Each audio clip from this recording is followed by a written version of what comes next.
अपने भविष्य को लेकर के और अपने जीवन में खुशहाली लाने के लिए, और उनको पता है लोकतंत्र में एक वोट उनके जीवन में बदलाव लाने का काम करेगा। इसलिए कोई डराए धमकाए गाली गलौज करे, लोग रुकने वाले नहीं हैं।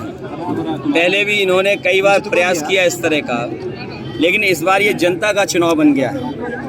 हम राजीव राय जी पार्टी को जनता ने पीछे छोड़ दिया है। जनता ने खुद अपने हाथ में चुनाव ले लिया है।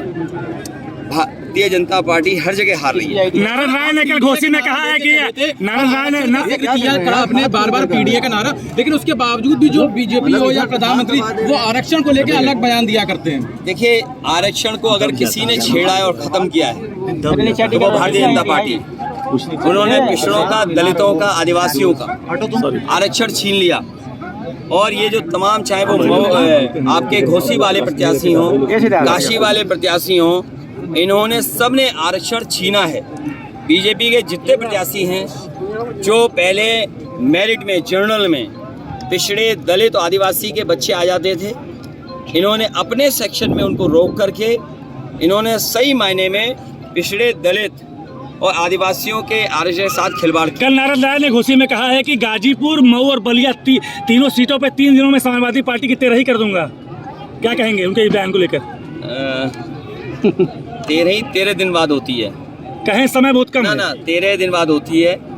जिस दिन स्टेटमेंट दिया है उसके 13 दिन बाद देखना किसकी 13वीं होती है। उन्होंने कहा कि वो नेताजी के साथ किसको गाली दे रहे हैं?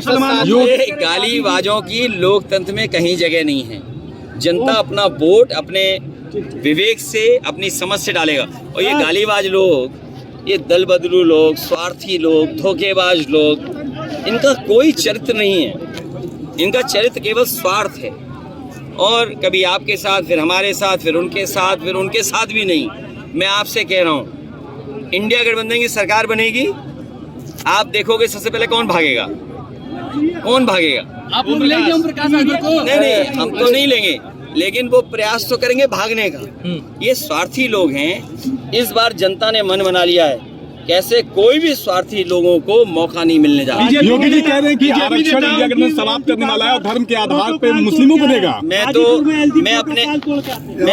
अपने समझदार पत्रकार साथियों से कहूंगा कि जो अब आरक्षण व्यवस्था है, जो बीजेपी की सरकार में आरक्षण व्यवस्था लागू हुई है, उसमें पिछड़े, दलित, आदिवासियों का आरक्षण उन्होंने छीना है।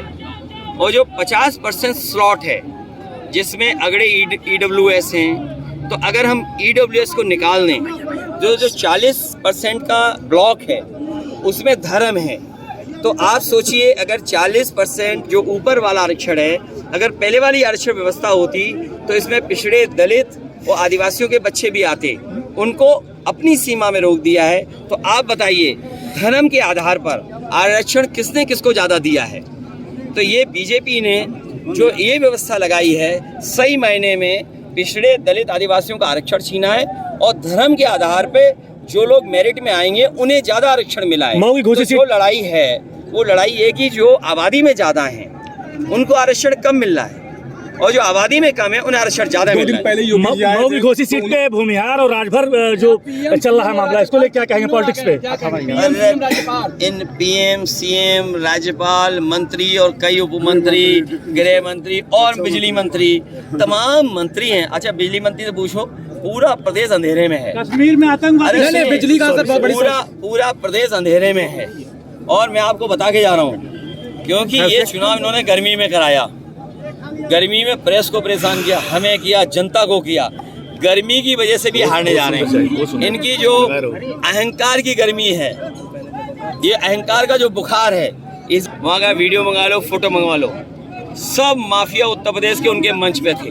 और सुनने में तो आ रहा है कि सब माफियाओं को बनारस, काशी लोकसभा में जिम्मेदारी दी गई है कि जाइए वोट बटोरिए, कुछ बांटिए, फिर वोट बटोरिए। माफिया कौन है?